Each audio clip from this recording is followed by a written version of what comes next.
Alam mo kung maniwala kay Robert Trillanes ang bakla na yan, walang ginawa na kung hindi magdaldal. Huwag kayong hindi ko nga sinasagot eh. Kaya hindi ko sasagutin yung buuanan. Wala. Kaya ang isang misteryo na may isang tao na bubo, bakit lumusot sa PMA, hindi naman nakipaglaban sa Mindanao, walang ginawa ang kulol, kung hindi magkudita, gumawa ng kaguluhan sa bayan natin, tapos ngayon, siya pa yung hero, siya pa yung kala mo, ano, the idiot, itong si Trillanes, ano ang style ng buang na yan?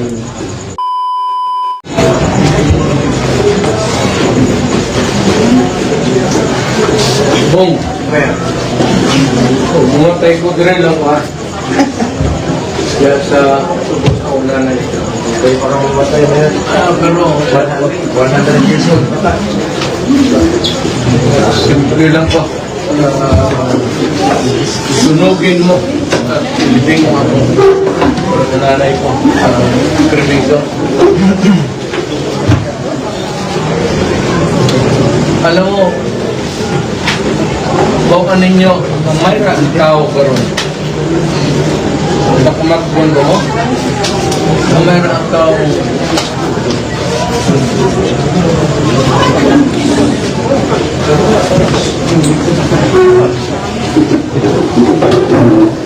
Mayroon ang tao, hindi sa misteryo. Ikuha, kabutang na. Either daghang tapol o wag yun naman ni kanang nita karon kung anong ilubong niya ito na nililong ka rin. Anong gaspisol.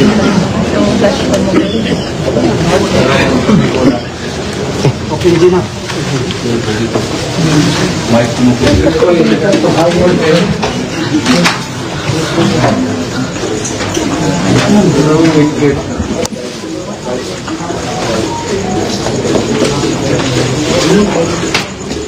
Kung sa kayo maayo, pasabdan talang mo, yung palaw ng paglangit. Huwag ka palas buti.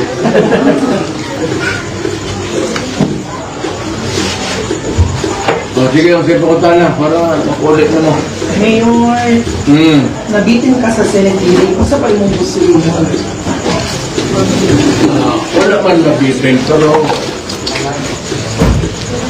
mas gusto ko unta na mas kakang pangutana pa. Kay daghang mga ika nga yung maitatanong pa na lumalaman ng tao. What I'm trying to say is that at that short of time that I was sitting there as a resource person, ako yung may the one who had the longest experience dito sa mga gobyerno. I was a prosecutor, then I was vice mayor, congressman, and then presidency. Ako yung may maraming experience na nadaanan. Yung pinaka-importanteng nakatulong talaga sa akin, yung pagka-abogado ko at naging prosecutor ako. Medyo, hindi naman sa pang nagyayabang ako, pero tapak ko talaga yung crime and criminality and criminal. Mabuti talaga ng buong sambayanan ng Pilipino na talagang hardline. Hindi naman ako galit. Yung sabihin mo na may nagpagalit kaagad ako sa puso. Hindi yun, but hardliner talaga. Kaya nga ako nagturo sa Police Academy. But hindi ako nagturo dito sa mga colleges and universities. Pwede naman sana dito lang ako noon. Kaya lang, talagang sinadya ako na mag-travel ako ng mental. Pagkatapos ng trabaho ko sa ako. Kasi gusto kong magturo sa mga pulis, pati sundalo. Ito, importante ito. Itapon ninyo sa labas. Sa Manila and everywhere. Baka hindi kasi di ako na buha yung takbo ng utak ko. Kasi matagal ang tatay kong gobernador dito sa province of Davao. Wala pa itong Davao del Sur, wala pa yung Davao del Norte, Davao Oriental, wala pa yan. Isang Davao lang yan. Ang capital, Davao City. At matagal ang tatay kong gobernador, so isang probinsya yung hawak niya. Kaya kung pupunta siya sa Davao del Sur, hindi siya magkapunta na ng Davao del Norte on the same day. At kuminsan pupunta siya ng Oriental, magsasakay siya ng barko ilang araw, kasi Davao del Oriental yung facing the Pacific Ocean. Ganun kalaki ang Davao. So more or less yung isang malaking lugar, magulo yun. Hindi naman kaagad-agad, pero putukan dito, putukan doon. Kaya ako nasanay na nanonood sa tatay ko, yung usap niya palagi, yung provincial commander, yung mga Philippine Army, provincial officer isa yung sa police PNP.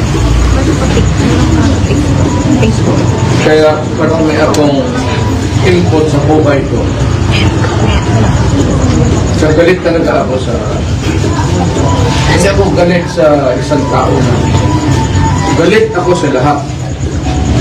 Pati yung mga polis alam nila, mali is mali. Druga is druga. Hold up is hold up. Kidnapping is kidnapping. Kaya sabi ko, pag nagsalubong tayo sa isang kanto, magulo tayo. So, ano? Mayor, sabi ni Trillanes, may draft yung sa cemetery, yung statement mo na may draft na daw na nasabi sa ICC. Anong reaction natin sa inyo? Alam mo, kung maniwala kay ni Trillanes ang pakla na yan, walang ginawa na kung hindi magdaldal. Huwag kayong hindi ko nga sinasagot eh. Kaya hindi ko sinasagutin yung buuanan. Wala. Kaya ang isang misteryo. May isang tao na bobo, bakit lumusot sa PMA? Hindi naman nakipaglaban sa Mindanao. Walang ginawa ang kulor kung hindi magkudita, gumawa ng kaguluhan sa bayan natin. Tapos ngayon, siya pa yung hero. Siya pa yung kala mo, ano, the idiot, itong si Trillanes. Ano ang style ng buang na yan? Kung katabi ka niya at ayaw niya ikaw, pipinturahan ka niya ng itom para maging puti ang ulol na yan. Wala namang medal of valor, wala namang medal of merit, tapos nagwala dyan sa... Alam mo, kung ako ang presidente ng panahon na yun, patay na yan. Kung ako ng presidente tapos mag-mutiny na doon, matagal nang kasabay siguro ng nitong ibang cemetery. Mahirap kay Nograles ay Trillanes, akala niya matapang siya. Yung pagkakala niya kay sundalo siya, ay dumaan ng PMA. Malaki ang respeto ko sa mga sundalo. PMA yan. Pero itong ulol na ito, at bakit sumalig na yan sa inyo? Siya lang may utak, siya yung may bayag na Trillanes. Tumahimik ka na lang, wala ka nang ginawa. wala ka nang ginawa sa bayan mo, you have nothing to contribute or had contributed to this country. Nag-umpisa ka, lumabas ka ng barak, gulo ka, binigyan ka ng amnesty, ngayon, ang bunganga mo, bunganga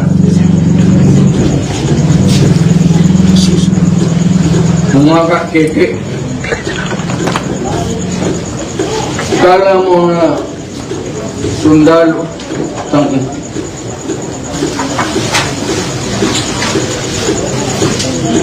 Wala. Anong contribution niya?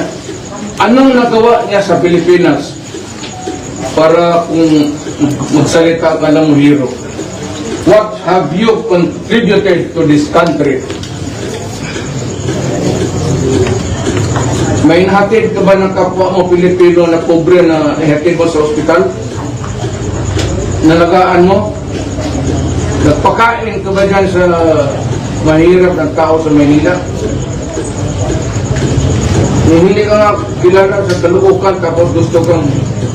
Alam mo, pag tumakbo ka kanyari sa Caloocan, doon ako magkampanya. Utang ina mo, doon ba ako makita? Doon kita babuhin. Talagang babuhin, talagang babuhin. At kunin ko yung mga istorya ng mga classmates mo sa PMA, pati yung sundalo. Doon ko sabihin sila, ito yung sinabi ng mga sundalo sa ulol na ito.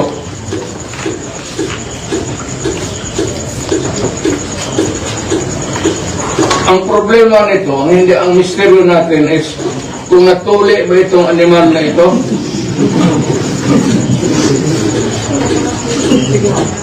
Buang-buang gago ka sino.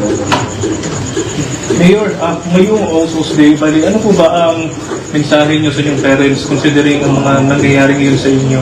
Papa? Well,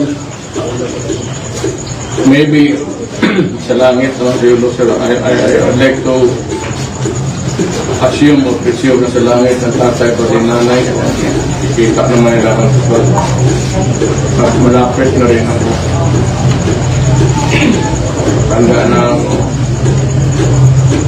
Kunting panahon ako. Kung makita yung katawan ko, dito na rin ako. Sabi ko dyan lang, sa isang kanto, tinuro ko nga bibongas dyan para na hindi madala doon. Yung mga ganon, because of my Chinese ancestry. Diba alam ng tao siguro na may duwa kong Egypt. Mayor, what can you say about dun sa mga nagsasabi na dapat din daw lalahanin yung mga naging biktima daw ng EJK? Bakit? Siguro sa 100 may palpak siguro na isa. Tanong ko, ito ang mga pulis natin mabuang ito? Kasi dumadaan ng psychiatric test. May psychological examination. Hindi naman itong bagong mga pulis ng Pilipinas, pulis ko noon na magpatay ng ibig kong sabihin, yung kayong pumasok talaga sa droga.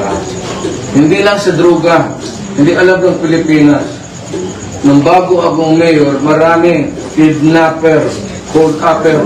Nakita ninyo dito, kayong mga taga Davao, dyan, dinidisplay ko sa daan. Yung mga kidnapper, hinahayaan ko muna na paramihin ko yung langaw bago paramihin ko sa punerarya ripo ninyo. Galit na kaso kriminal, lalo na ang droga, kasi sisirain nila. Ang market kasi ng droga, bata. Mga anak natin, teenager, high school. Pag nasira yan, sira na ang buhay niya. Sira na ang pamilya niya. Wala ng future yung bata na yan. Tapos pinaaral hanggang college, dugo at pawis ng nanay pati tatay. Pagdating doon sa college, bigyan mo ng droga, bigyan mo ng shabu, pag naloko, napurnada ang pawis nila, at ganon na lang kung gaano sa kumot sa Tagalog. Ang ginaganon? Wala Tagalog dito.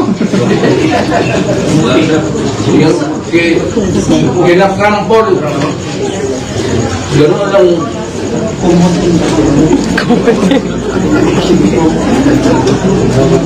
Wala akong simpatawa siya. Basta yung droga, kidnapping, or criminal.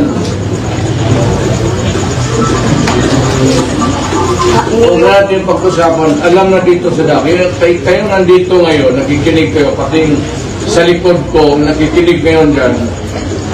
Kung ikaw ay hold upper, kidnapper, umalis ka na kasi pag naabutan kita, utang inailibing ko talaga dyan sa pakanting mo. Mayor, bumisita po si PBBM doon sa linya ng kanyang papa o kanyang ama. Sabi po nung mga nakararami na wala po din silang utang na loob sa iyo. Ano po yung ano po Wala silang utang na loob sa akin? Yes po, kasi kayo po yung dahilan kung bakit na-invento yung kanyang papa doon sa linya ng kanyang. Wala ako utang na loob sa kanila. Wala silang utang na loob sa akin. Hindi utangan ng loob ito. Hindi kami magkilala, hindi kami magpinsan. Wala akong... Hindi ako naniningin. Trabaho lang ako. If they offered to say that statement, they are utterly ridiculous. Lahat yun trabaho ko.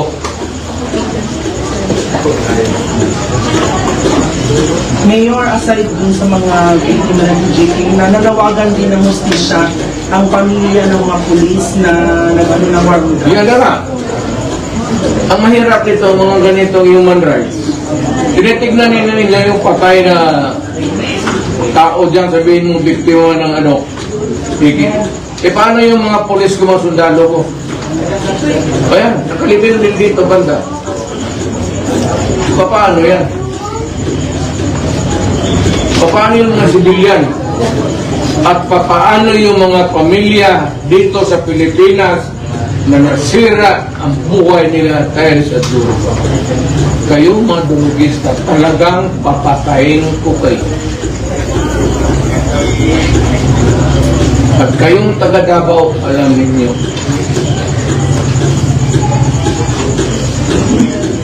at balita ko isang araw sa pumasok niya. Maaga ka dito. Mayor, ano po ang reaction natin dito tungkol sa statement ni Senador Ejercito na dapat ilinto na yung investigation ng war on drugs? Wala akong pakialam. Mag-imbisigan kami hanggang... Pero I would appreciate... alam mo, hindi yan ang... Okay, maganda yung sinabi ni Senator Ejercito. Isa yan kung bakit. Alam mo kung bakit. Ito, nagawa ito ng Masilyo kasi may negosyo pa ang tatay pati nanay ko. Yung buhay sila. Pero hindi yung milyon-milyon. Yung hanap buhay lang. Kung namatay itong tatay ko, dahan-dahan lang pinagawa ng nanay ko. Kasi love niya eh. Pero kami, kayo, alam mo ninyo, kayo mga taga-Davao, wala akong, kaya kung patawa ako ng patawa sa Maynila, padala nila ako ng ticket. May pera ako, may retirement ako, malaki. Ang problema, hanggang kailan ako mabuhay sa mundong ito? Retirement pay ko na lang ang doon ko pa kunin yung pamasahe ko. Meron kung sa meron. Pero hindi ito tatagal ng 7 to 10 years. Buti sana kung may mag-disponer sila na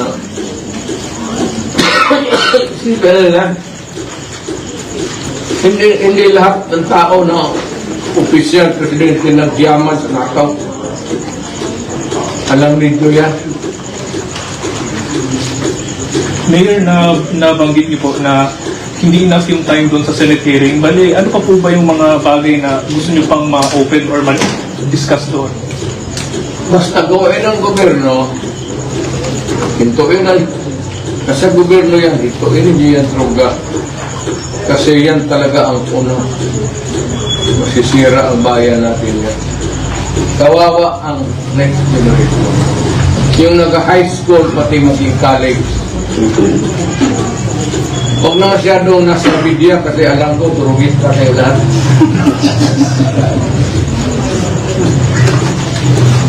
Mayor, kung iimbitahan ka sa Quadcom na ng Congress with regards sa investigation sa Waong Drugs, pupunta ka ba, Mayor? Alam mo mga ganito yan, hindi naman ako napapasuplado. Pero yung testimony ko sa Senate, natanong naman na lahat. Yun na yung that will be meet yung substance ng testimony ko. Kung gusto niyang malaman nila na extrajudicial killing, sinabi ko wala. Maraming patay. Pero hindi, sabi ko, hindi na magbinabarin. Kung paulit-ulit ang nila, okay man ako magkabiro. Total, pareho rin ang sagot ko. Magdebate lang kami, magdebate noon. Kayo rin ang sagot ko. So kung anong gusto nilang malaman, tignan lang nila yung tape sa proceeding. Makinig lang sila yun na yun. Ngayon, kung may mga sila ibang bagay na itanong, it must be alien to the main topic. Labas, So hindi ka pupunta, Mayor? Kung iimbitahan ka? depende sa katawan. Hindi naman siguro sila maniwala nung unang invitation nila na sabi ko, kung so yung I'm not good. Magsi-74 na po ako. At mahina na yung katawan ko.